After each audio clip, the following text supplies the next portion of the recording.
think that's Alice in Wonderland. I don't know. That's Pogo, pogomusic.net. I don't want to talk over this, so I'm just going to turn it down a little bit more. Pogomusic.net. He's got some really cool tunes out there. It's very chill. He just takes movies, a lot of Disney, remixes them, and comes up with these transient, is that the word I'm looking for? Hypnotic tunes. And they're very relaxing, and I enjoy listening to them. And I hope you enjoy listening to them too. It's been a while since I've been on this podcast in just such a normal setting. I'm going to turn this down because it's distracting me. It's been a while since I've been on with just a one-on-one interview. This is what I love to do. I enjoy doing the live podcast and all that stuff. We have a lot of fun with those, but I want to get back into interviewing people. And of course, I have a cold.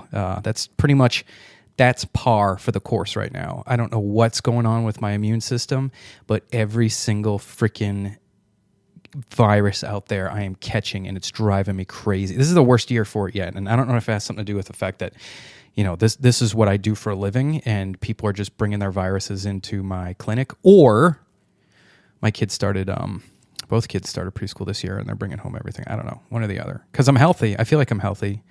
Not as healthy as I could be, which we will talk about next. That's a little segue there. Let's just get into it. Tonight I have Jason Seib, Jason Seib. He is the creator of AltShift Diet. He is the author of the Paleo Coach, co-host of the popular AltShift Podcast, founder and co-owner of AltShift Fitness and Fat Loss, and I guess that's a gym over in Portland, Oregon. So if you're listening from Portland, Oregon, go check it out. I don't want to get too ahead of myself because we're going to be chatting with him here in a minute, but we're always, as a society, we seem to jump on the latest gimmick, whatever it may be, for health and fitness. I have patients come in all the time, and they're telling me that they're taking this supplement or that supplement or this medication or that medication. And my biggest fear is sustainability. They can't sustain it. And their body will actually adapt and shut down its... Well, there's a host of things which will make people fail. And once they fail, it's hard to get back on a healthy path because you feel powerless. And in a way, we are powerless. This is a relatively new problem. Obesity, diabetes, metabolic syndrome, those are all a new thing over the past 50 or 60 years. I mean, they've been around, but not to the extent that we see them. So we have to think outside the box on how to deal with these things. And there's a lot of programs out there to think outside the box. One of the more popular ones, and the one that makes most sense to me as a provider and as a practitioner, I guess, is paleo, ancestral, and intermittent fasting. Basically, how we look at it is our bodies have had 200,000 years of evolution to perfect survival. And then we come along over the 75 years or whatever, since we started eating processed foods, all these diseases come in, and then we think we can just alter, or we can continue with what we've been doing for 75 years, but alter that somehow, instead of just looking back to the way we've survived for so long. And I don't know, I don't want to get too into it. So with that said, we're going to bring on Jason, and he is going to school us on everything paleo and sustainable fat loss and fitness and health and all that good stuff.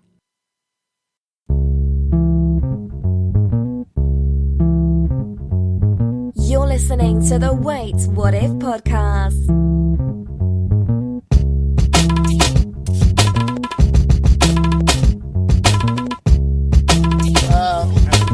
We're about to blow stuff up.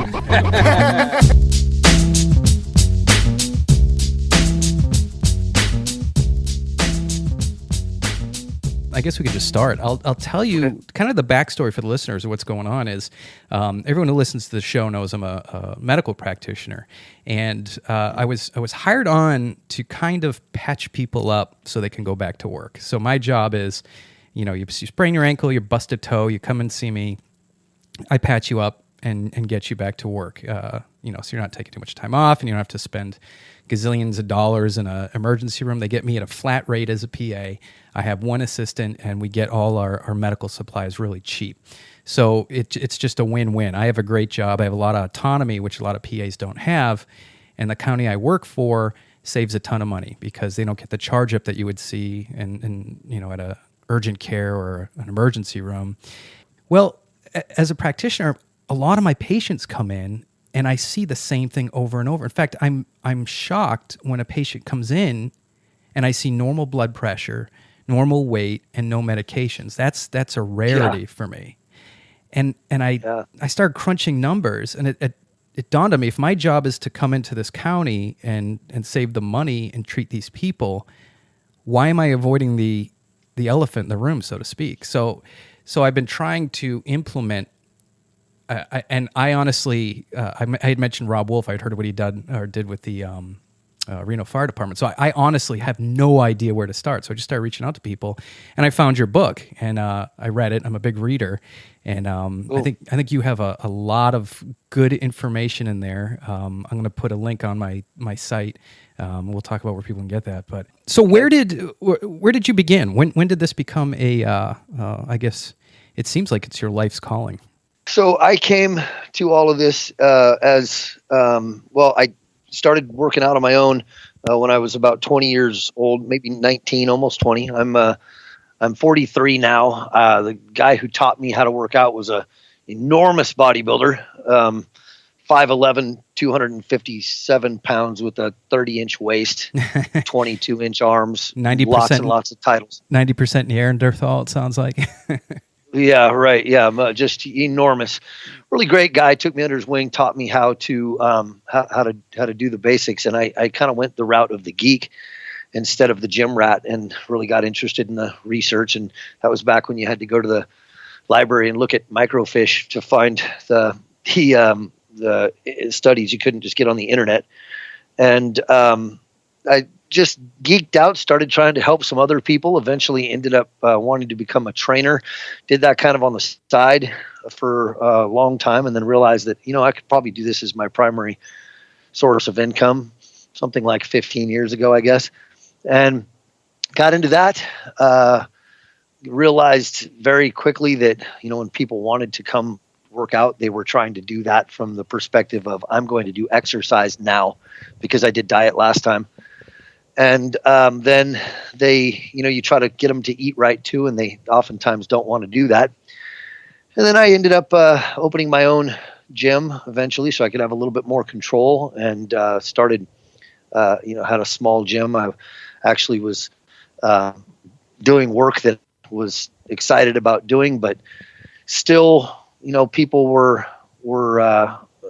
quitting left and right, because that's what human nature drives them to do. And I eventually created AltShift, which I think we're going to talk mostly about today. And after, coming out of the sort of the paleo world, and, I have another book, The Paleo Coach, which is very well reviewed, but not read too often anymore on Amazon. But I came out of that world and was doing a lot of blogging and some talks around the country with Sarah Fragoso of Everyday Paleo. And when I created AltShift, it was a culmination of all of this experience and a lot of experimenting over a lot of years with a lot of different clients and myself and my wife, and created some really amazing results in my wife, Cheryl, who's in the book. And then that eventually led me to, along the way, I had been working with a gentleman named Robert Bieswa-Steiner, who is a very prominent, successful psychologist with a really great career in positive psychology and coaching. And I had been working with him, just sitting down and brainstorming with him on a regular basis. And after the creation of AltShift, came to that place where I was like, okay, look, we have created something that absolutely works. Every time people do it, it works to some degree. Obviously, there's genetics and history and metabolic damage and all that kind of stuff that can play into it all. But it absolutely works in virtually everybody who does it, and people do it. They get great results. They post amazing pictures, and then they quit. And then they come back to me later going, I don't know why I quit. Why did I quit? I was getting such amazing results. I can't get back on the wagon now. What's going on here? Why is this yo-yo dieting thing happening to me again? And out of that came Body Beliefs, and that is the book that has put me in front of the most people. And that one is aimed at women, and it's about why people fail even when the system that they're using works like a miracle. Right. Why a huge amount still fail. So that the brings us up to the present. Yeah, well, the paleo, and I think I mentioned this during our email conversations, the paleo approach to things tends to be considered outside the norm, which I think is fascinating. I'm formally trained in Western medicine. Grad school, I had to do rounds, and it had never been taught to me. I had never heard of it until I started dealing with patients, and I started seeing the different failures with patients and the different diseases associated with standard American diet.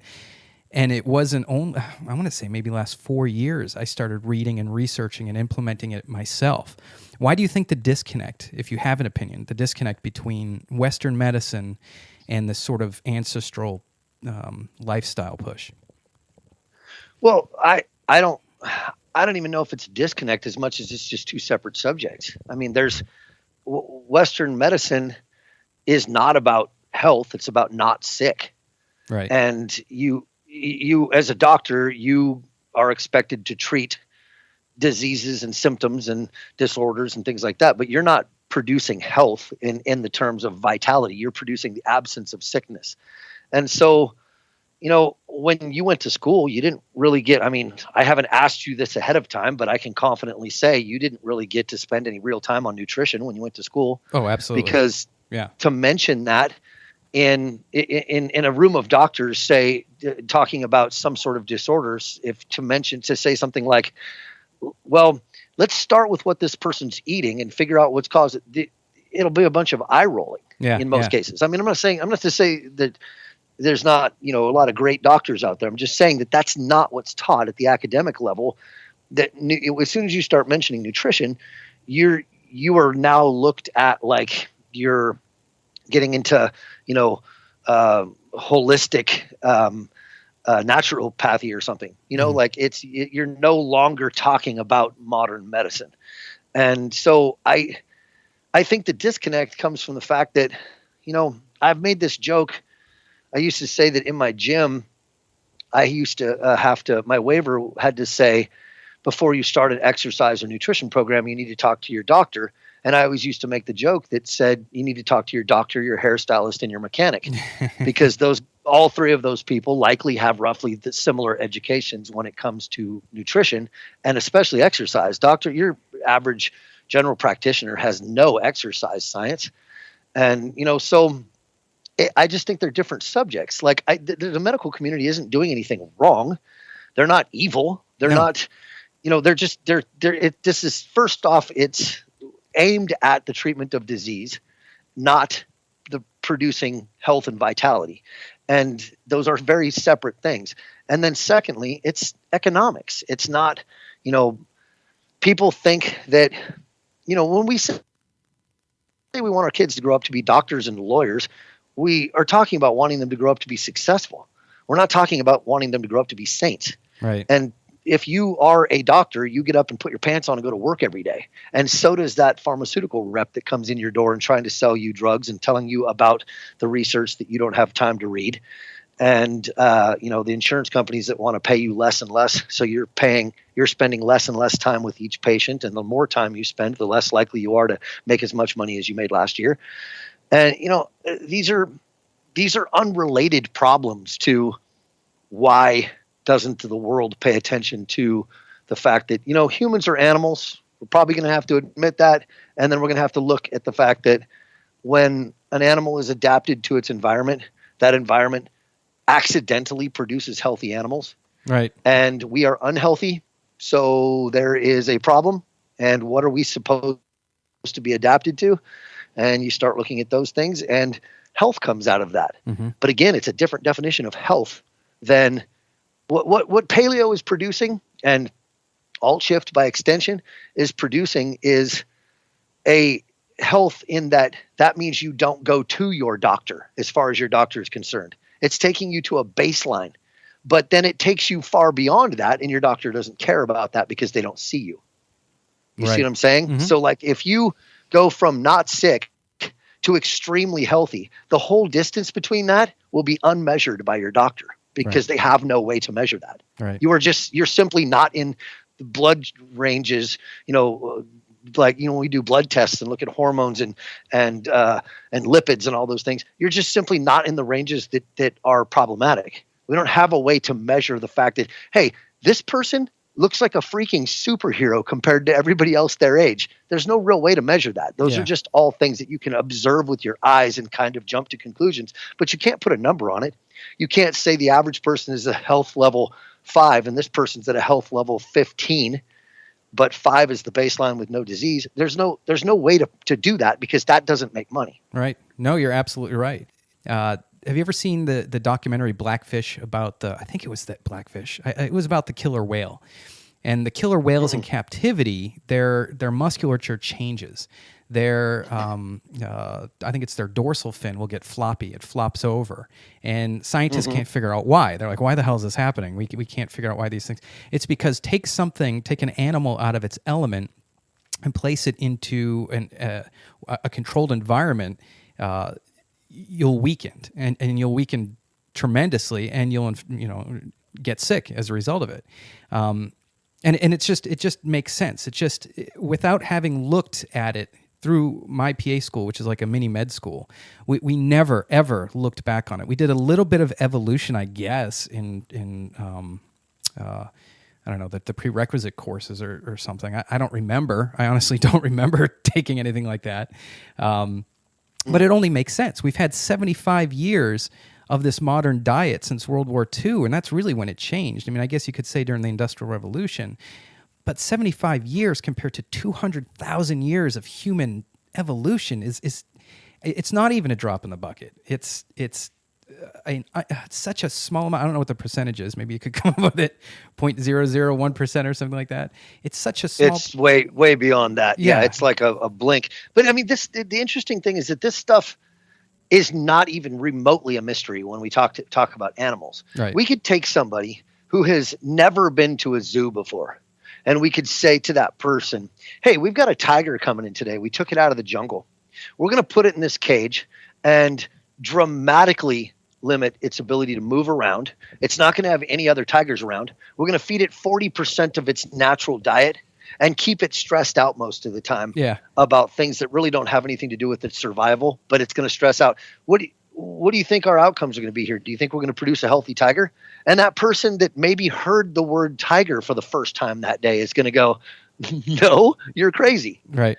But with humans, when we're talking about ourselves, we just have blinders on. And part of that is just because people just do not want to admit that we're animals. Exactly. I was just going to say that. Yeah, we fail to recognize the human animal. God forbid we recognize ourselves as, a pretty cool, pretty self-righteous, pretty cool species of ape. Mm-hmm. And if we look at ourselves in that context, we come up with some really awesome answers very, very quickly. Sure. Something I want to touch on, which you had said there's little to no education in exercise physiology for doctors. And again, I can only speak for PAs, but PA school was in a med school when we did it. There was none of that. There are some doctors, however, that have brought a lot of this up. Are you familiar with Dr. McGuff? Doug McGuff, Body by Science, I think his book is called. Yeah, he's the super slow guy. Yeah, super slow and adaptation and all that. But when you look at it, I was guilty of the same thing. Telling my patients, okay, you're gaining weight. Let's eat less. Let's move more. Get in the gym. I want you to start doing this. Start looking at the calories. I want you to, your baseline is 2,300 calories. Let's try to cut 300 calories. This is the advice I was giving people for many years. And to little to no success. I don't know what the number is of people who lose weight and gain it back, but I want to say it's in the 90s. Probably more than that. Yeah, and it's probably higher than that. And over a decade, it's got to be close to 100%. I mean, if you're talking gain any weight back, it's got to be 100%. But to gain a significant, even if you're talking about gaining all the weight back, I guarantee you it's over 90%.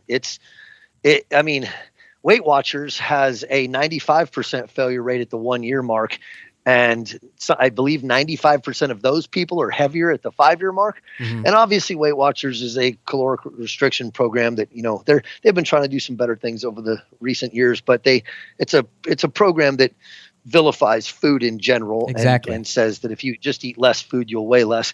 And that's a ridiculous approach to weight loss. But like I said, I mean, I have working on 4 years of research now, all on the psychology side, because I created a program that absolutely does work in people. And I can sell that book. I can have people get results and post their before and after pictures and be 4 or 5 generations into their friends before they finally fail and quit. But the fact is they're failing and quitting, and I know it's not my protocol, and they're telling me that it's not my protocol. They're telling me that I don't know why I quit. It felt easy. I felt great. But I quit anyway. And then when we dig into that, well, I was able to produce a whole book on that. But that failure rate is driven by, we operate under the same rules as most mammals. And when it comes to food, it's optimum foraging strategy. And what that says is you go out in the world, you find the easiest calories to get. You don't go, if you've got calories right here in front of you 10 steps away, you don't walk 100 steps to get other calories. Now, there's some stuff that blurs that line a little bit because we're omnivores. We get things like palate fatigue that causes us to go out and seek a bit of variety. But nonetheless, for the most part, we can say that we stick to that rule. And then once we have food, we are supposed to sit down. And then you play in palatability to the equation where, in nature, if something tastes really good, it is really good for you. That's why you evolved taste buds. And you evolved dopamine because dopamine is a wanting hormone, not a liking hormone. It makes you repeat things. You found something that is really good for you. Your taste buds have proven that. We know that it's really good for you because it tastes good. And now dopamine hits you and says, do that again. Well, in our modern environment, we have altered this system to the point where we have foods like, say, cheesecake that has pretty much no nutritional value, but very high palatability taken from other things and added to this food. So every cell in your body outside of your tiny little prefrontal cortex in the front of your brain, when you're looking down the barrel of a cheesecake, is saying the right answer is to eat as much of this as you can. Look around and see if there's more that you can eat. And then when you're done, you need to sit down and rest and not waste energy because you're going to need that to find more food later. Right. And so we have been able to make hyperpalatable foods that are bad for us and outsource most of our movement. And people gain weight back because they're fighting against animal drives. And then, those deep-seated like reptilian level brain drives. But then on top of that, almost everybody's extrinsically motivated. They're doing it because they think if they look better, that the world will treat them different. And they will somehow have some sort of benefit that they've never thought through. If you ask people, well, why, especially women, why do you want to lose weight? You hear things like they stutter. Like everybody wants to lose weight. Well, no, why? Well, I'd be more confident. Okay, so you just spent your whole adult life and all this anxiety beating the snot out of yourself in the mirror because if you lose weight, you'll be nicer to you? Yeah. Why not just be nicer to you? Why not stop saying, when you walk into rooms full of new people, stop saying things like, all these people think I'm fat because I think I'm fat. I just wish I wasn't here. Why not stop saying things to yourself in the mirror like, I can't wear this outfit because it makes me look gross. You can stop doing all of that because, pushing yourself down that psychotic road of needing to change your body, hoping something besides some people walking by you and telling you that you lost weight will happen is madness. And you virtually never actually get to the weight loss because you've got 1,000 reasons every day to stop. Yes, failure is the norm. When you really think about it, if you asked everybody out on the street, do you think you could improve yourself physically? I would venture a guess 80 to 90% would say yes. I mean, just for the fact that almost 80%, at least in my county, almost 80% of people are either overweight or obese. 2% of women in the Western world describe themselves as beautiful. Wow. 98% do not. So yes, 98% would tell you that they could improve themselves. But see, this goes way beyond just, they're distilling everything down to physical attraction. Okay. And that's ridiculous. Are you married? Yeah. Yeah, and I have a little daughter, which so it So- breaks my heart to think about Yeah. the level of internal dialogue she's going to have with herself. Yep. Well, you can fix all of that. I'm fixing it with my 3 girls. But the thing is that you did not marry a body. Right. Believe it or not, you married a woman. And to distill that down to the only reason that she attracted you was because of her body is just ridiculous. That's right. And so, I mean, but, a moment ago you said people wanting to better themselves, how much effort they put into bettering themselves. And the only thing they're looking at is that physical aspect without looking at attraction as a whole. Mm-hmm. You don't marry, round butts. You marry somebody that you want to sit up at night with and talk to. Somebody will be your confidant, somebody that you can ask for advice and confide in, and somebody who makes you feel good when you're around them, and they're funny and intelligent and all of these characteristics. And I've never heard of one woman ever standing in front of a mirror going, "You're not funny enough. You're not smart enough." Right. And they beat the snot out of themselves over all of the wrong stuff. And so it ends up being this situation. I don't know if we're going down a path here where you intended to go down, but it ends up being the situation where, it's like, say you got up every morning and you looked at your daughter and you said, "You disgust me. Every time I look at you, I think that you are just doing horrible things. It's just awful where you've let yourself get to." When we're around other kids, I think about how you can probably never be as good as them.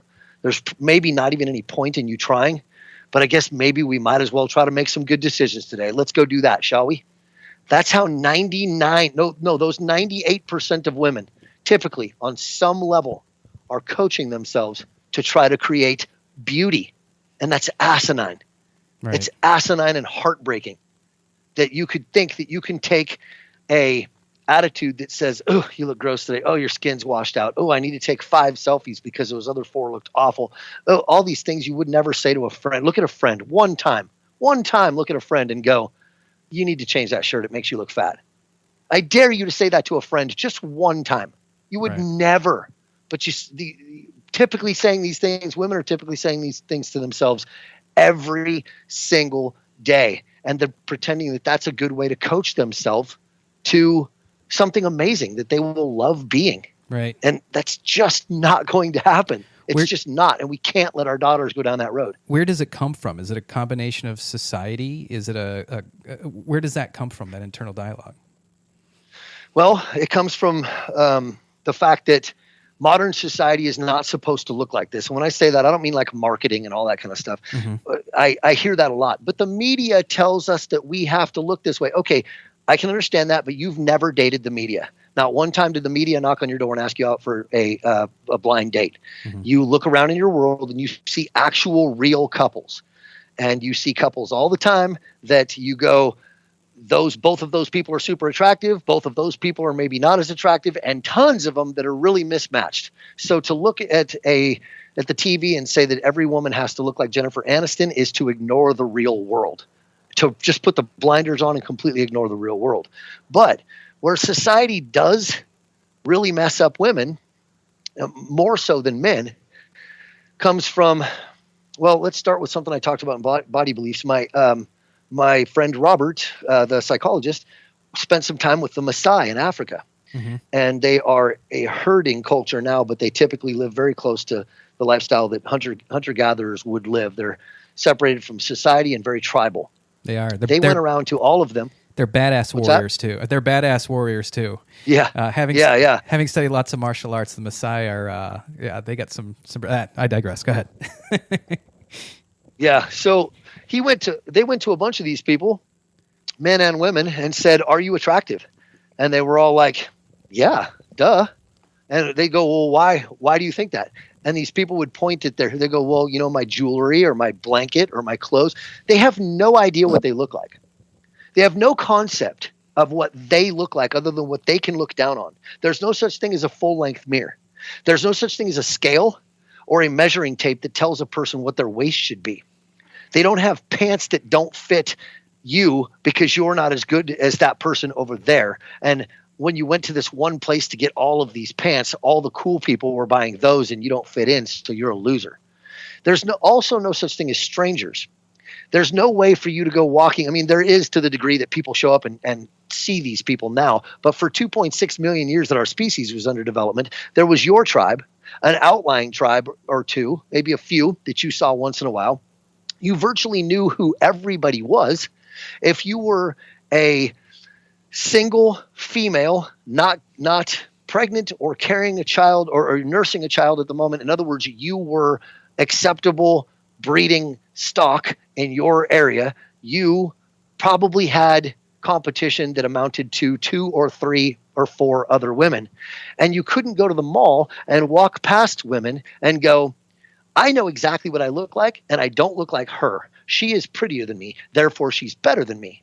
And that's happening rapid fire in women's minds, even though that woman over there could have just punched a kid. She could be a freaking serial killer. You know nothing about her. And women will do this rapid fire social comparison, and they especially focus in on things that they are insecure about themselves. Like if you think you have good legs, you hardly notice anybody's legs. But if you think you have fat legs, then the legs is what you look at. And it's just very quickly ranking yourself among them, but it's only happening via looks. And that's because inherently typically human women in the traditional roles put on a display, and then they do the choosing in sexual selection. They need enough males to come, flaunt themselves like banty roosters and to choose from, so that they can choose the best possible genetics to mate with, to push their offspring downstream in a strong fashion. So all of this worked really, really well until modern times. But to take it a step worse and make it where in the last 10 years things have really fallen apart, we see situations where, there's a study showing that 2-week-old infants are already analyzing faces in the way that male infants are not. That's right. 2-week-old female infants. And they're already developing emotional intelligence. And they develop social bonds to the degree that when women hit puberty, they rank themselves by their popularity literally by how many people like them. Whereas boys are throwing elbows. So their rank is literally how close to the top of the heap they are. They're playing sports, they're talking trash, sometimes they're even fighting. Right. But girls get accused of being catty because they're very carefully talking trash so that they don't accidentally lose a number on the list of how many people like them. So you take this situation, and we can see this all the way into like rhesus macaques. They're primates that bond together like this, the fairer of the species, protecting each other and helping each other out. And so you take this situation and you throw social media into the mix and you break women. 1 in 4 teenage girls, I just saw a statistic the other day, 1 in 4 teenage girls is clinically depressed right now. 1 in 3 girls at 14 has shown signs of clinical depression in the last 6 months. Wow. The only major thing that has changed is social media. When women are interviewed to find out what social media how it plays into their life, they say it's necessary. They say it's something that they feel like they don't want to miss out on. They say it's a way to communicate, a way to see how many people like them, a way to find out how they rank, all of those types of things. But they do not say they like it. Men see it as entertainment. If you take a man who's active on social media and tell him he can't be on social media for a month, he'll see it like you took away his favorite Netflix show. Yeah. But women see it as absolutely necessary. Now they've got a number of total friends. They've got a number of likes on their last picture. They've got the addiction factors that these social media companies are playing in where, Instagram not that long ago, and I'm positive Facebook too, they release likes in batches. They withhold them and then release them in batches to do that random reward thing that you get from slot machines to literally make it more addictive. All the people that used to go to work for casinos are now going to work for social media companies, and they're doing this to hook these women in. And now in mere seconds, women can get blasted with the highlight reels of everybody's lives to the degree that they are constantly being shown how bad their real life sucks in comparison to the fake lives of everybody else. Well, you say something important. And so it's you say highlight reels, and that's what's that? I said you said something important there, and that's that's highlight reels. I used to like baseball. I can't stand it now, but I'll watch the highlights because the game itself is boring as all get out. But the highlight is the exciting part. That's all you're seeing on social media. Well, yeah. You're seeing and I wouldn't even call it the best. It's the best that they can put forward. The angles, the Right. how they can make any trivial event seem like it's an amazing event that you need to strive for. Right. So you get a situation where, a person is only showing you what they want you to see, but you're doing it too. Like if you're that person that took 5 or 20 selfies before you finally found one that you posted, you completely forget that everybody else is doing that too. That's right. You convince yourself that the rest of the world is just showing you their honest lives, and you're having to doctor your life to even moderately keep up to how amazing theirs are.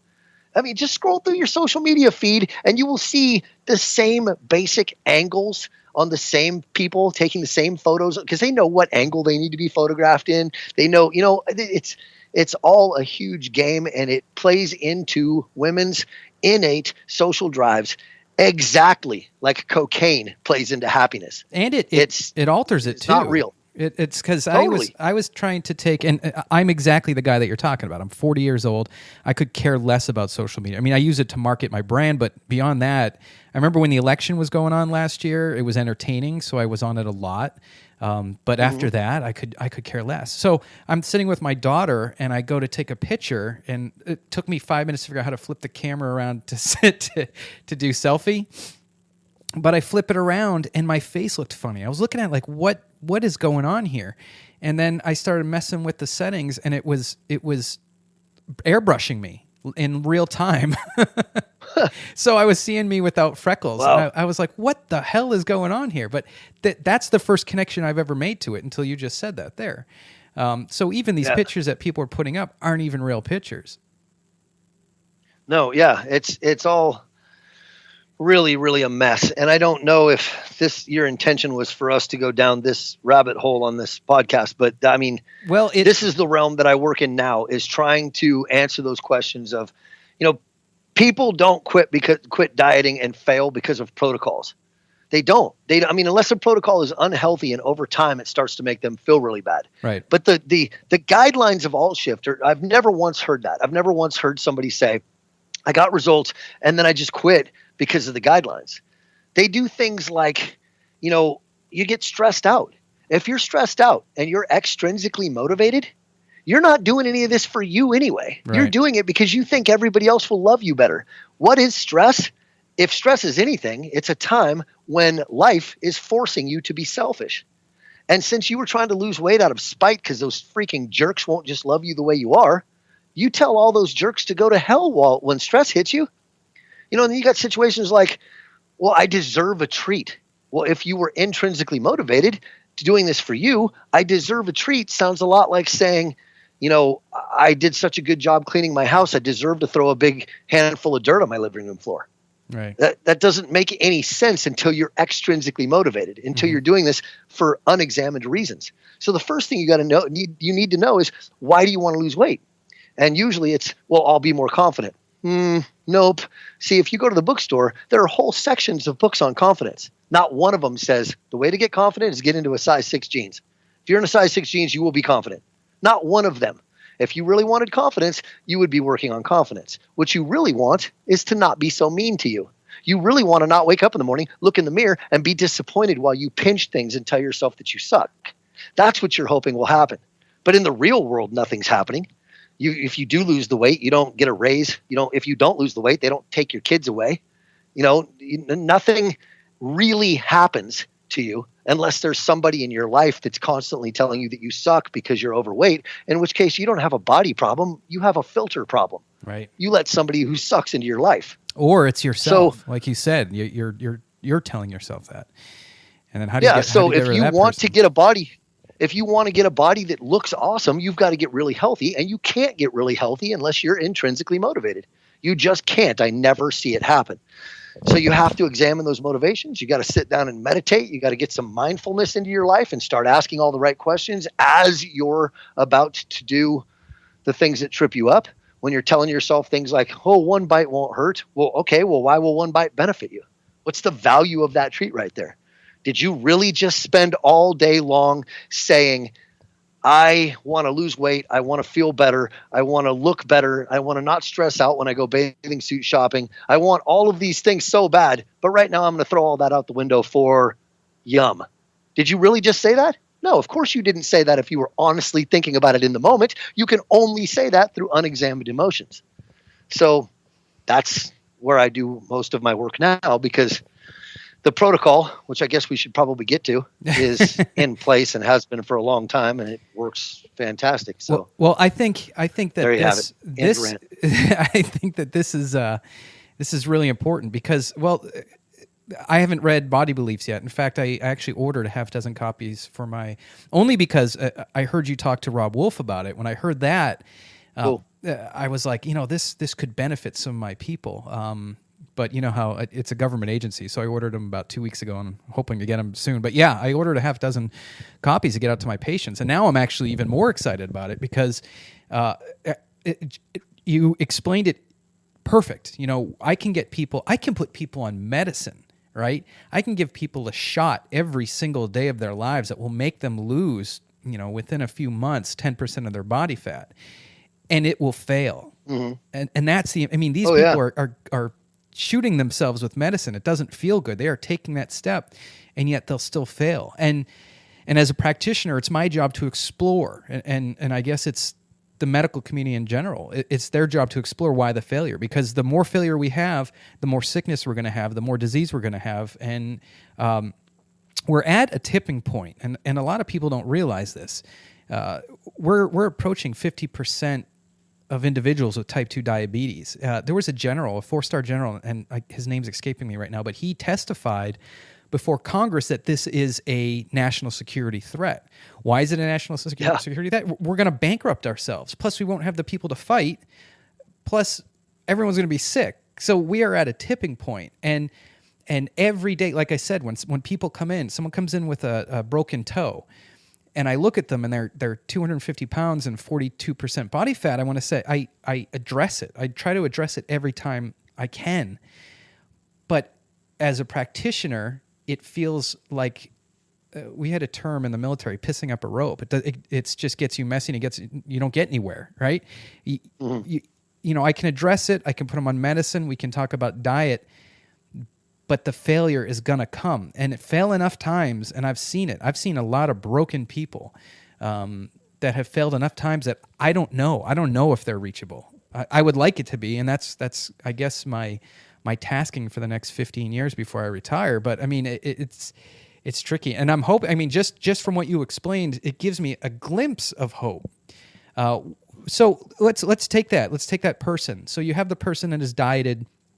Let's say she's a 40-year-old female. Okay, 40 is an important age because they're approaching that premenopausal area. It can happen anywhere between 40 and 50, so they're approaching that area.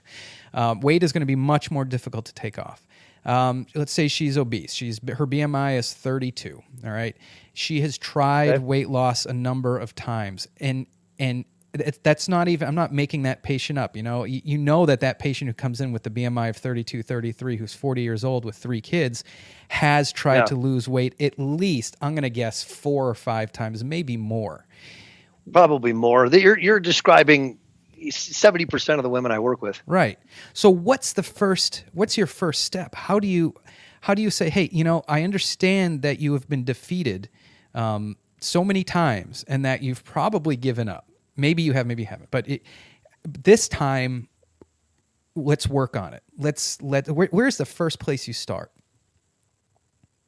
Well, I'm very, very bad, as all of us will be, at creating reasons for people to do this. Okay. And usually I am not in front of somebody in the same situation you are, where they do not want to diet or they're not thinking about diet, and I'm trying to convince them. Usually somebody's coming to me because they're at least looking at one last ditch effort. Okay. But to try to start from where you're at, I would try to convince them that I would say, look, I know that you have had multiple situations in your life that you would call failures, but let's look at this from a completely different tact. What if we're not even going to try to lose weight at all? What if we're going to let weight loss happen by accident? And all we're going to try to do is get you really healthy. And then what if we start from a place where we understand that health is a skill, not a destination? So the way that you've dieted in the past, I'm sure of it, is that you have done something that you would never, ever do when you learned any other skill. And again, an example I gave on Rob Wolf's podcast, if we were to say that this same person wanted to learn the skill of playing the violin, that person would never pick up the violin, start drawing the bow across the strings a few times, eventually hit a sour note, slam that violin into the case, throw it up on the shelf in the closet, get mad, tell herself what a loser she is and how everybody else is better at playing the violin than she is, and get mad for 2 or 3 weeks before guilt kicks in and she finally goes, God, I should try the violin again. I just really want to be a virtuoso violin player. I guess I'll try to get and see how far I can get. And then with every mistake, she falls apart. That is not how we learn anything. Right. We learn things by making mistakes, trying to figure out how to not make those mistakes again, and keep moving. You didn't walk into math class and know math at whatever level you do now because you went from that first day to now without ever making a mistake. And that's the only reason that you know math, because if you would have made a mistake, you would have had to have quit and then go find some other guru or other method to learn math. That's not how any of that works. You simply sit down and focus and then practice. And you practice and you do it because you're intrinsically motivated to do this. You want to know how to play the violin, not I don't want to learn how to play the violin, but I want to be the greatest violin player in the world. That is not what happens. And that's what happens with everybody with dieting. Everybody is coming in and going, I'm going to do this like it's some sort of challenge. I'm going to hate every minute of it. So if I screw up, I'm going to go, well, I blew it. Because I ate a Snickers bar, I already blew it. I'll just start again Monday, and now I can get in all the things I love. I can have some ice cream and some pancakes for breakfast tomorrow, and I'll have pizza and beer for dinner tonight, and I'll get all of that out of the way. That stuff, I'm going to get it out of the way. I'll do it now because I love doing it, and then I'll go back to that awful diet so that I can finally change my body so that everybody will like me. No, when this becomes about health, your job isn't to see how long you can go without eating chocolate cake. Your job is to see if you can go the rest of your life having chocolate cake the fewest amount of times. It has nothing to do with how long you go in between. It's just every piece of chocolate cake counts against you.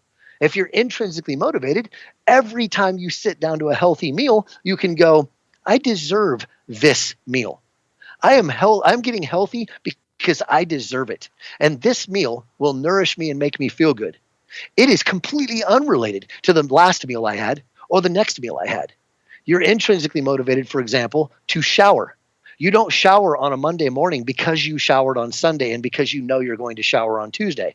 You shower because every shower is a one-off event, and sometimes you skip, but overall, you do it because you deserve it and you treat yourself well, and it has the added benefit of accidentally making you more attractive by not making you stink. But if we stuck you on a desert island, you would still shower if we gave you a shower. So when we get somebody to change that perspective and we take away their scales, we take away their measuring tapes, we take away their desire to want to look different, or we do our best to do that by asking them why they want that.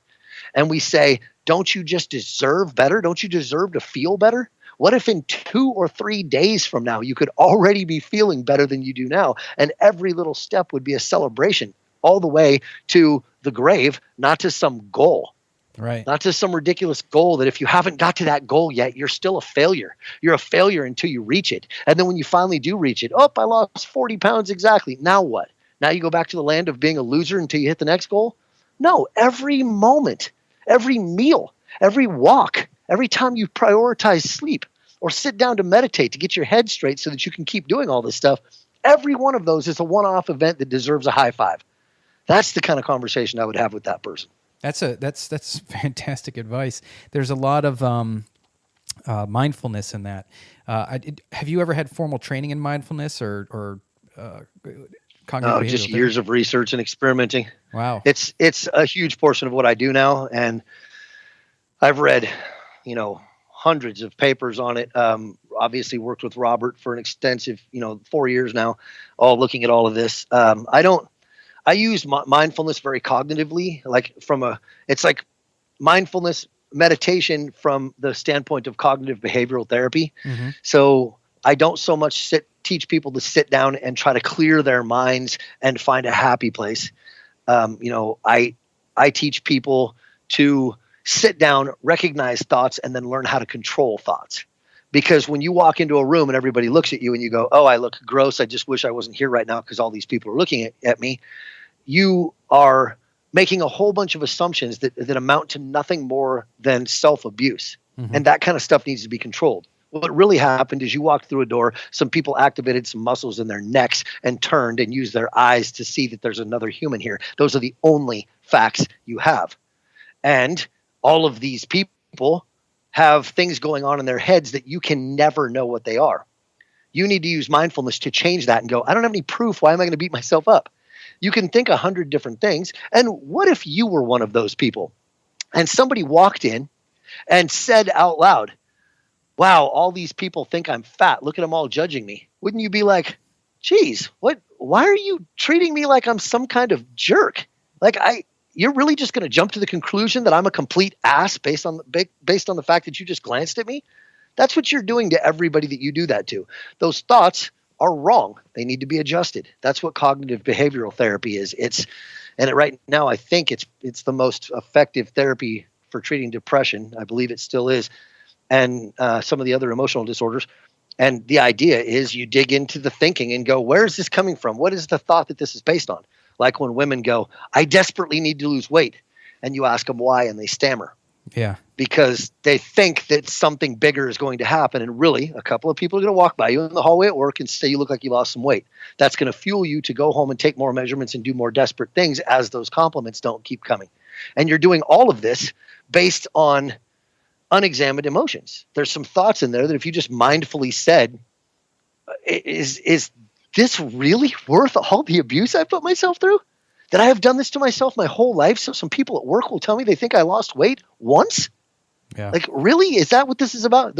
It's just simply unexamined. And, our ancient hunter-gatherer ancestors didn't need mindfulness. They lived in a world that they were very well adapted to, both physically and psychologically. That world doesn't exist anymore. We have to do things that they didn't in order to control base animal instincts that used to work very well, but now are literally killing us.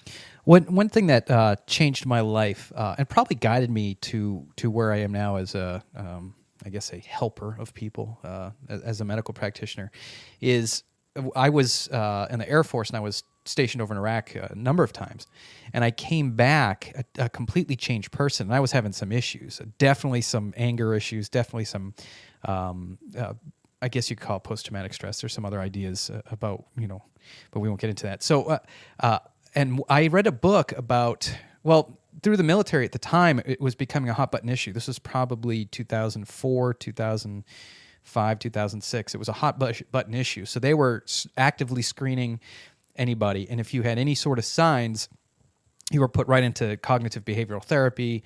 They gave you a list of books. I mean, I was forced into a lot of research. And I read this, I wish I probably still have the book somewhere. I wish I could remember maybe it was The Art of Tao. That's going to bug me.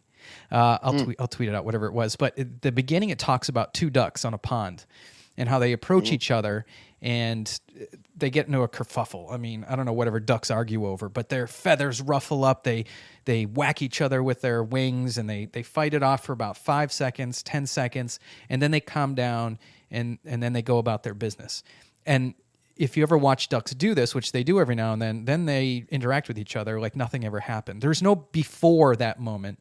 There's no after that moment. There's only that one moment, and everything before and after means nothing. And then after that moment that occurred, that is now the now moment, and that's why they don't give a shit about each other at this point.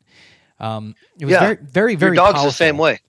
Oh, yeah. Any animal, really, that doesn't have self-conscious or doesn't have the ability to judge their actions, with what has happened before or what could, that's the other thing. You make up what could happen next. Extremely, extremely powerful. And it actually, I used to be a type A person. I was type A. I was a flyer. I was a combat operator. I was like, I completely opposite than who I am now. And I would say that, we always have like, what do they call it? Red letter dates in your life where things change, where you can count the way things were before that and the way things were after. And it was learning mindfulness and it was learning meditation that actually sent me off in the other direction. Now I can't be more type B in a way. I mean, I guess I'm type B in my attitude, but I'm type A and trying to get things done. But yeah, I can't stress enough at mindfulness, meditation. One of the tricky things as a practitioner, especially a practitioner that experienced it myself, is trying to explain to patients that this is a practical and this is a study. There's data on this way to go about addressing anxiety, depression, and all those things. It takes time, it takes effort, and that's very, very difficult to. A lot of hard work. Oh gosh, and in a world where people just want that pill to fix things, it's one of the more difficult things to address, and it probably goes along the lines with weight loss and really anything where you're talking about bettering yourself. Very difficult. Yeah. I think where mindfulness is, where the rubber really meets the road with the way I teach it, is that you've got to be able to be in those moments, not constantly looking back at them. Somebody will tell me something like, I deviated off my diet plan the other day. Well, what happened? Well, I ate some cookies. Okay, no, what happened? Well, what do you mean what happened? I ate some cookies. Like, they're putting cookies on a food log, if you will. And that's not even a fraction of the information that we need. Right. And you can't get the information without mindfulness. The information that we need is, were you having a bad day? Did something lead up to this? Did you think that because your boss was a jerk, that cookies were going to make him suddenly not be a jerk for a while in your head at home tonight? Were you, as you were tempted and you reached out your hand? We know you have goals to get healthy and lose weight. So as you reached out your hand, your inner voice had to have been producing some sort of argument that you bought into. What was it? Was it, this one time is okay, I'll get back on track tomorrow, this isn't working anyway, I'm not one of those people who's going to get results, I don't deserve success, I deserve a treat? Something was going on, and if you don't know what it was, you were not present at all. So when we first start teaching people mindfulness, the hardest part is to learn to be present in those moments, but you don't make these massive changes if you're always looking in your rearview mirror wondering why you blew it. You have to be there for them. You have to be there asking questions. Here's one that your female listeners will be able to relate to. I encounter this on a fairly regular basis. You've got a woman sitting at home on an evening doing nothing, maybe looking at social media, maybe watching TV, whatever. She's been working on getting healthy for a while, and she's feeling some results. So she gets up and she heads to her closet. She's not going anywhere. It's nighttime.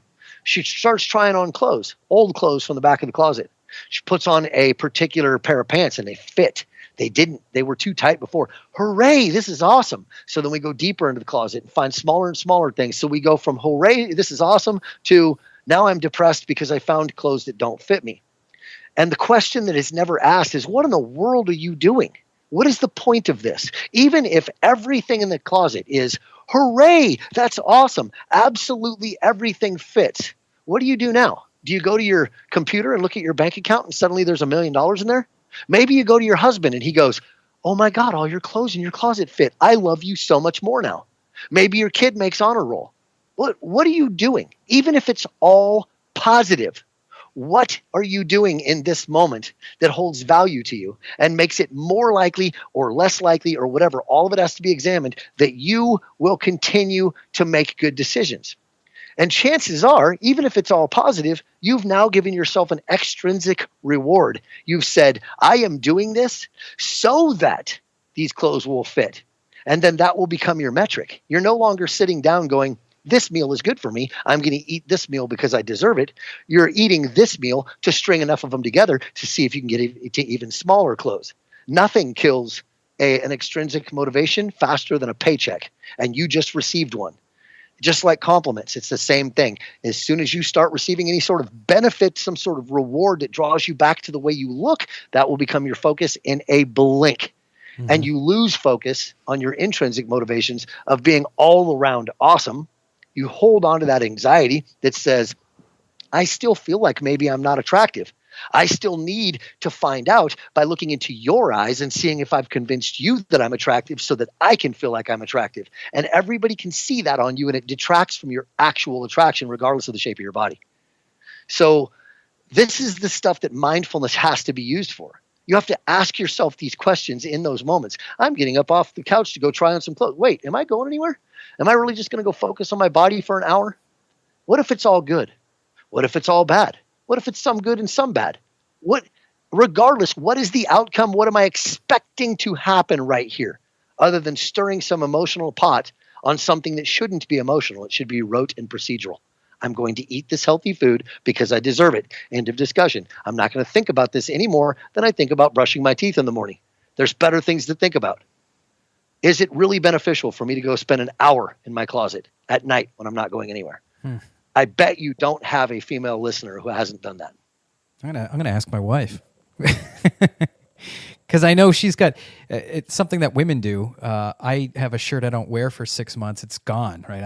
I just get rid of it. Goodwill or something. But I half our closet, we got a walk-in closet.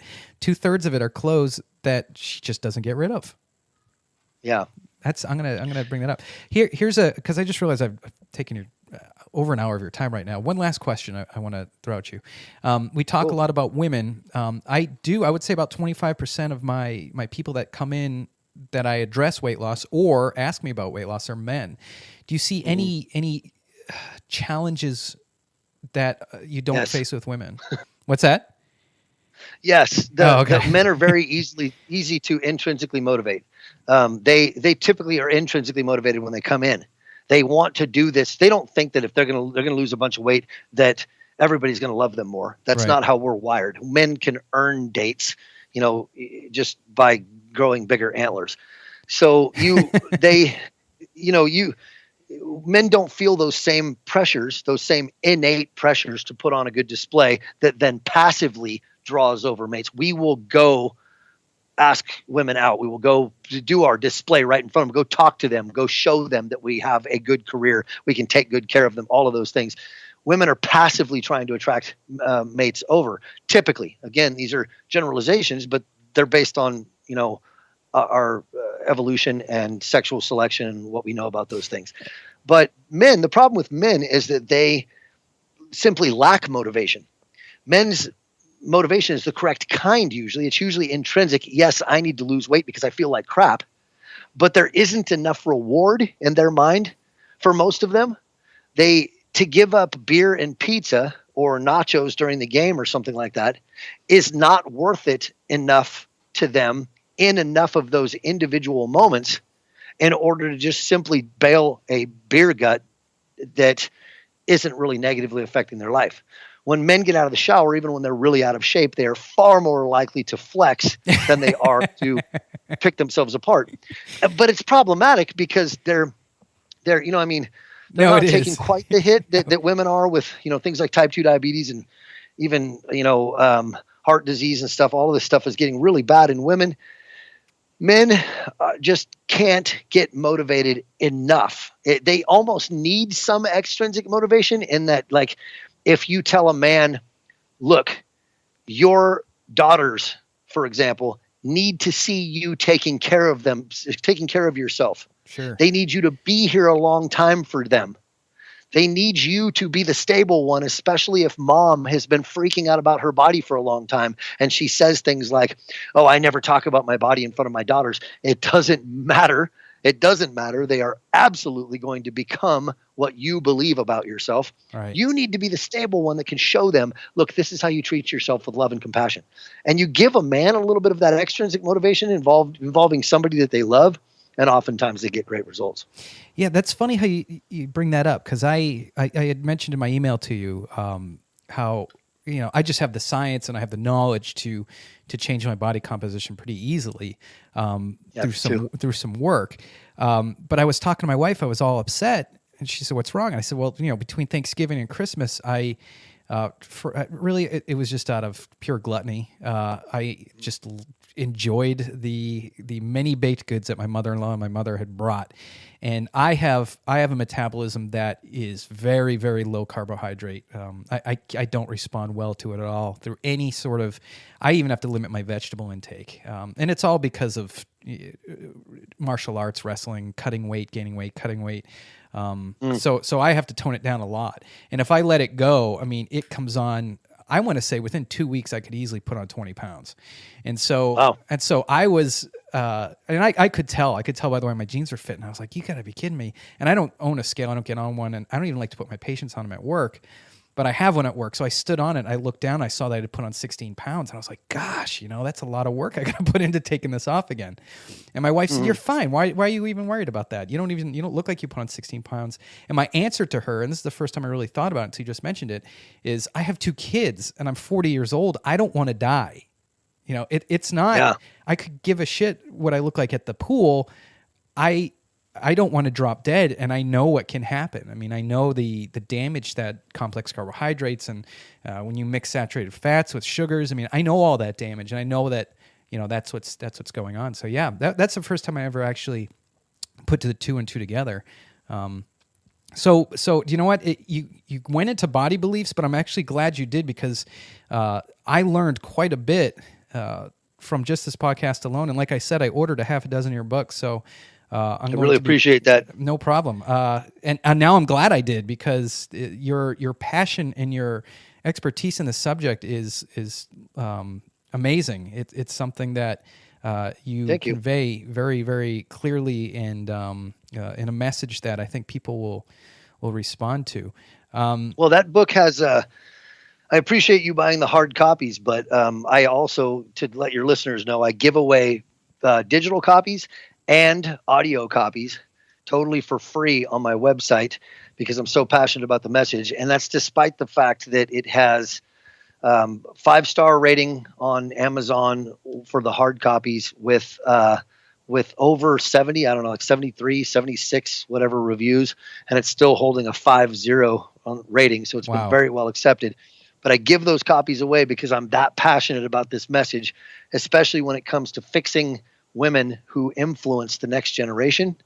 That's a very serious soft spot for me, where I would love to help more young women get through to adulthood without all of this angst. But we don't. I've also come to the conclusion that it's going to be very, very difficult to reach them directly. What has to happen by example, because they are surrounded by young men who are testosterone ridden, and the messages that they're getting are not what real life is going to look like later. They don't understand that there's a difference between their own sexuality and male sexuality. They don't, the level of competition is ridiculous. All of this has to come down from mom. And so reaching women who influence younger women is just a serious passion of mine, and I hope to constantly try to figure out ways to get to more of them. But your listeners can go to AltShiftDiet.com and just join my email list, and they will get Body Beliefs, the PDF, and an audio version of the book, or I read the book. So, but again, anybody wants to go buy hard copies, I very much appreciate that too. Yeah, well, fantastic. Well, Jason Seib, AltShiftDiet.com.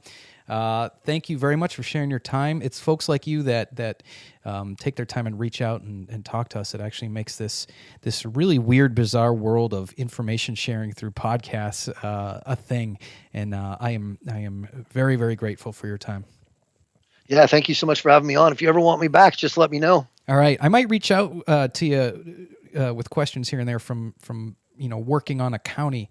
I have 1,200 patients, probably closer to 2,000 patients, and 3/4 of them can use this advice. And I'm starting 2018. I am hitting what's that phrase people say? I'm hitting it running or whatever. Hit the ground running. Yeah, I've got. I've been there for 5 years, and I have to make a change. Meaning, I put this on myself. People don't have. If you're raising 3 kids and you have a minimum wage job, and you might have 2 jobs, you don't have the time to address these issues. A lot of people don't.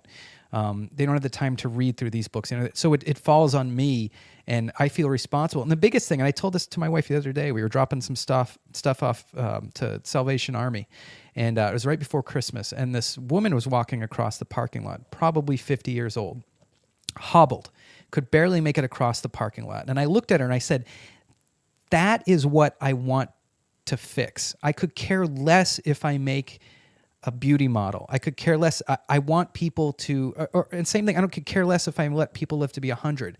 I want people to be able to move and to be able to live and enjoy life. And it's not, it falls on me, and it falls on every medical professional that has time in front of people to do. And we have to do something, because we're getting sicker, and it's just not getting better. And we have to break the paradigm, and we have to start addressing these issues. Right. Yeah, I agree. I feel like we're trying to empty out the ocean by bailing it out with, using our thimbles. Yeah, but I can feel that way. But every single person we reach and help to, at least just change their perspective. Sure. So then whatever decision they make is actually based in fact.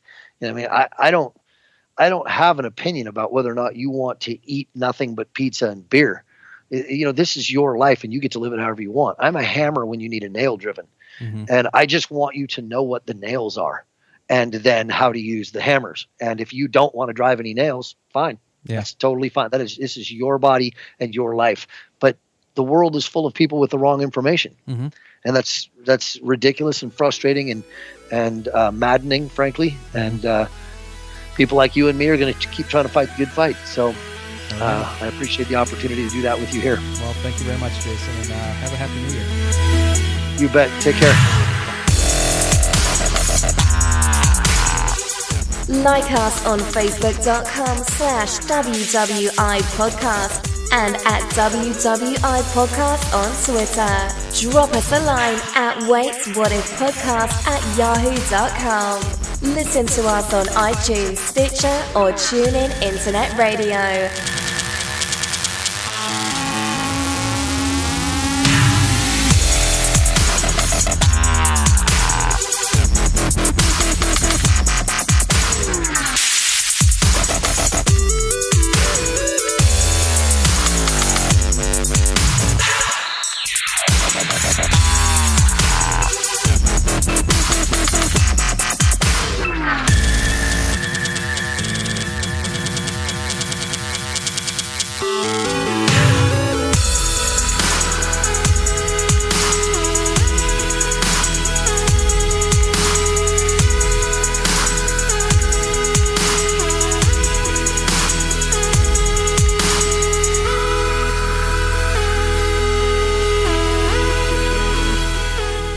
Hope you enjoyed your listening experience.